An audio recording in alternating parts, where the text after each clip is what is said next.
রক্তাক্ত জুলাই অভ্যুত্থানের পথ ধরেই জন্ম নেয়া রাজনৈতিক দল এনসিপির কপালে জুটেছে ৬টি আসন। জামায়াতের সাথে জোট করে দলটি লড়েছিল ৩০টি আসনে। ঢাকা ১১ আসনে এনসিপির আহ্বায়ক নাহিদ ইসলাম তার জয় নিশ্চিত করেছেন। তবে বহুল আলোচিত আসন ঢাকা ৮-এ হেরেছেন নাসির উদ্দিন পাটোয়ারি। নির্বাচনের মাঠে নবীন জুলাই গণ অভ্যুত্থানে জন্ম নেয়া দল জাতীয় নাগরিক পার্টি এনসিপি। ভোটের আগে আলোচনায় থাকা দলটি এককভাবে ৩০০ আসনে নির্বাচনের ঘোষণা দেয়। তবে শেষ পর্যন্ত জামায়াতে ইসলামীর সাথে গাঁটছড়া বেঁধে প্রার্থী দেয় ৩০ আসনে। এর মধ্যে ৬টি আসনে জয় পেয়েছে দলটি। সানশাইন আটা ময়দা সুজি, ভালোবাসায় তৈরি। ঢাকা ১১তে হাড্ডাহাড্ডি লড়াইয়ের পরে বিএনপি প্রার্থী এম এ কাইয়ুমকে হারিয়েছেন এনসিপি আহ্বায়ক নাহিদ ইসলাম।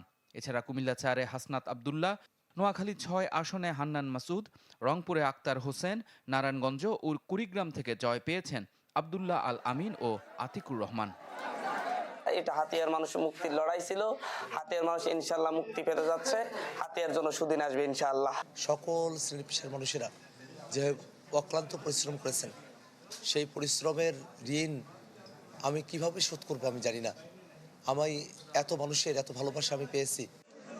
তবে ভোটের মাঠে সবচেয়ে বেশি আলোচনার জন্ম দেয়া নাসির উদ্দিন পাটোয়ারি হেরেছেন মির্জা আব্বাসের কাছে। পঞ্চগড়ে বিএনপি প্রার্থীর বিরুদ্ধে জয় পাননি সার্জিস আলমও। আমরা যার সাথে প্রতিদ্বন্দ্বিতা করেছি, জনগণ যদি তাকে এক ভোটেও এগিয়ে রাখে, তাকে ওইটুকু রেসপেক্ট আমাদেরও শো করা উচিত। জামায়াতে ইসলামীর সাথে জোটবদ্ধ হওয়ার কারণে ভোটের আগে এনসিপিতে দেখা দেয় বিভক্তি। দল থেকে বেরিয়ে স্বতন্ত্র প্রার্থী হন কেউ কেউ, তবে তাতে মেলেনি সফলতা। সবকিছু ছাপিয়ে ১ বছর বয়সী দলটি আগমনী বার্তা রেখে গেল রাজনীতির মাঠে। ইফতেখার আলম, চ্যানেল 24, ঢাকা।